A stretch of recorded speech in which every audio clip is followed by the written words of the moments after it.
వైఎస్ఆర్సీపీ అధిష్టానం పిలుపు మేరకు ఈరోజు మదనపల్లి నియోజకవర్గంలో వైఎస్ఆర్సీపీ కార్యాలయంలో మదనపల్లి సమన్వయకర్త నిసారామదన్ గారి ఆధ్వర్యంలో మన రీజనల్ కోఆర్డినేటర్ అనీషా శ్రీనాథ్ అన్న గారు మన వైఎస్ఆర్సీపీ కుటుంబ సభ్యులు కలిసి ఈరోజు ఇక్కడ చంద్రబాబు వెన్నుపోటు దినం అంటే వెన్నుపోటు పొడిచి ప్రజలకి 2 సంవత్సరాలు పూర్తి చేసుకుంటున్నాడు. దానికి సంబంధించి ఈరోజు మేము ప్రజల తరపున మేము క్వశ్చన్ చేస్తున్నాము. ఎందుకంటే ఇచ్చింది 6 హామీలు. అదే చూస్తే మా జగనన్న 29 హామీలు బీబీటీ కింద 29 హామీలు ఇచ్చాడు, క్లియర్గా ఇచ్చాడు. 29 హామీలతో వాటిని సక్సెస్ఫుల్గా ప్రజలకు అందించాడు. నాన్ బీబీటీ కింద 6 ఇచ్చాడు. వాటిని సక్సెస్ఫుల్గా చెప్పిన టయానికి, చెప్పిన రోజు, చెప్పిన నెలలో ఇవ్వడం జరిగింది. మరి ఇన్ని డబ్బులు జగనన్న ప్రజలకు ఇన్ని రకాలుగా ఇచ్చినప్పుడు మరి ఇచ్చిన 6 హామీల్ని మరి ఈరోజు ఎందుకు కంప్లీట్ చేయలేకపోతున్నారని ఈరోజు మేము ప్రజల తరఫున అడుగుతున్నాము. ఎందుకంటే ఇదే వెన్నుపోటుతనం అంటే మీ పేపర్లోనే మీరే పోస్ట్ చేశారు. ఏమి బాండ్లు అయితేనేమి, మీరు ఇచ్చిన హామీలు అయితేనేమి, పైన క్లియర్గా ఈనాడు పేపర్లో మీరే ఇచ్చారు. మేమేం దొంగగా మీ ముందర మాట్లాడలేదు. మీరు ఇచ్చిన హామీలు మేమే అడుగుతాం. అక్కడ చూస్తే పవన్ కళ్యాణ్ గారు సంతకం పెడతారు, ఇక్కడ చూస్తే గౌరవ సీఎం గారు సంతకం పెట్టి బాండ్లు రిలీజ్ చేశారు. మేము ఇవన్నీ కంప్లీట్ చేస్తాము, ప్రజలకు ఇచ్చాము. మరి ఆ బాండ్లు అన్నీ ఇప్పుడు ఈరోజు ఎందుకు తుంగలు వేయాలా, లేకుంటే మాకు 4వ తేదీ నుండి 12వ తేదీ వరకు కార్యక్రమాలు చేయమని చెప్పారు. దాంట్లో పెట్టి నడి రోడ్లో కాల్చాలా అనేది మీరే చెప్పాలి. ఎందుకంటే ముఖ్యంగా మహిళల విషయంకి వస్తే మహిళలకి ఏమి ఇచ్చాడు? ఫస్ట్ ఇవ్వడమే ఆడబిడ్డ నిధి అని చెప్పారు. ప్రతి ఆడబిడ్డకి 1500 ఇస్తాను అంటే ఈరోజు ఇంతవరకు దాకాలి. కనీసం మాట వరుస కూడా మాట తీసుకొని రావట్లేదు. నిరుద్యోగ వృత్తి లేదు. తర్వాత 50 ఏళ్ళకే పెన్షన్ ఇస్తానన్నాడు. కానీ ఉన్నవి ఊడబిక్కిందే కాకుండా ఈరోజు వరకు ఒకే ఒక్క పెన్షన్ కూడా ఇచ్చిన దాఖలు లేవు. ఎందుకంటే ఈరోజు చూస్తుంటే 50 ఏళ్ళు కానీ ఆశపడి ఎంతమంది ఓటు దగ్గర వెన్నుపోటు పొడిచి మీరు ఓట్లు వేయించుకున్నారు.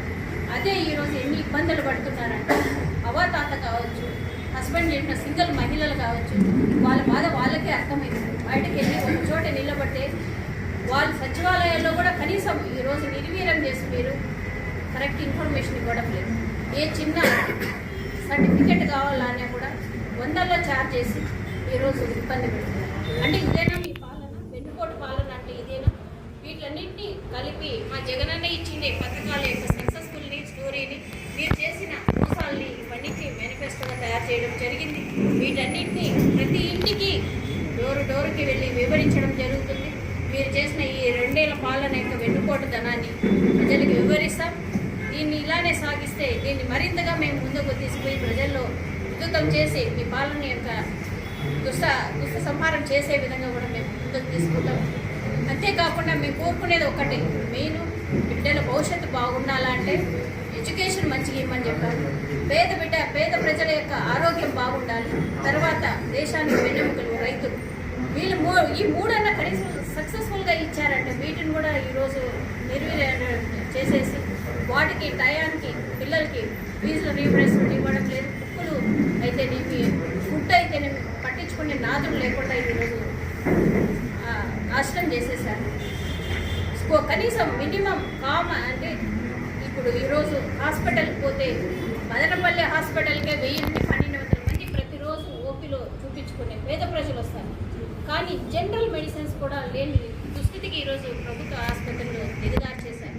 ఏం కావాలన్నా బయటకు పోయి తెచ్చుకోండి అంటారు. కనీసం తాగడానికి నీళ్ళు కూడా పెట్టట్లేదు.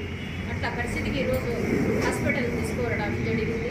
ఇంకా తర్వాత చూస్తే రైతుల పరిస్థితి, రైతులకి రైతు భరోసా కేంద్రాల ద్వారా ఏ సీజన్లో ఆ సీజన్లో ఎరువులనైతేనేమి, విత్తనాలనైతేనేమి, సాయిల్ టెస్ట్ ఏమి ఇవన్నీ జరిగాయి. కానీ ఈరోజు వాళ్ళని ఏమిరా మీరు పరిస్థితి ఏమి, మీ దిక్కుతో అనేది మీ దిక్కేమి అనేది కూడా అడిగే పరిస్థితి లేని పరిస్థితికి ఈరోజు ప్రభుత్వం నడుచుకుంటుంది. ఇదేనా మీ పాలన అంటే? ఇదేనా మీరు చేస్తున్నది?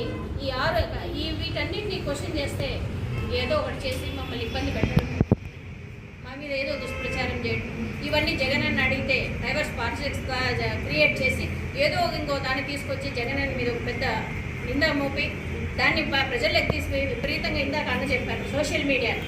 మాకుండేది ఒక మీడియా అయితే మీకు 10 మీడియాలున్నాయి, 10 చేతులు ఉన్నాయి, 10 రకాలుగా ప్రజల్లోకి తీసుకుపోయి దీన్ని నిర్వీర్యం చేసి మీ దాన్ని హైలైట్ చేసుకుంటూ పోవడం తప్పితే మీరు చేసింది ఈ రోజు వరకు కూడా పేపర్లలో వాళ్ళు ఇది పని చేశారు అది చేశారని తప్పే మేము ఇది చేసాము, మేము ప్రజలకు మంచి చేసామనేది ఇంతవరకు ఏ పేపర్లో రాసింది లేదు, చేసింది లేదు.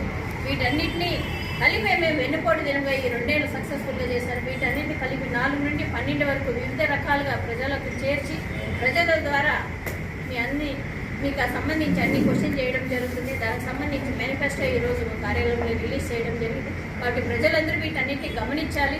ఎందుకంటే ఎవరైతే ఎవరి పాలనలో మీరు మంచిగా ఉన్నారు, ఎవరైతే మీకు చెప్పింది నెరవేర్చారని కూడా గమనించి నిర్ణయం తీసుకోవాలని కోరుకుంటూ ఈ అవకాశం ఇచ్చినందుకు ధన్యవాదాలు.